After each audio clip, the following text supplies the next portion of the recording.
শুধু তো ভিডিও টান দেন, এই ভিডিওগুলো শুনে যান। এমন আলিমকে সমাজ থেকে বিতাড়িত করার দরকার।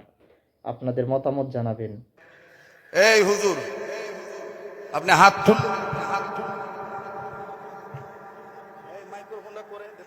বলেন আপনি কেন হাত তুললেন না? আপনি কামিল পাস, দাওরা পাস? আমার টাইটেল নাই, আসেন টাইটেল দেখি, আসেন।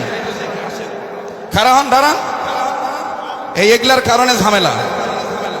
আপনি দাঁড়াবেন, না আমি এখান থেকে নেমে যে আপনার টুটি চেপে ধরে তুলবো। আমার নাম আব্দুল খালেক।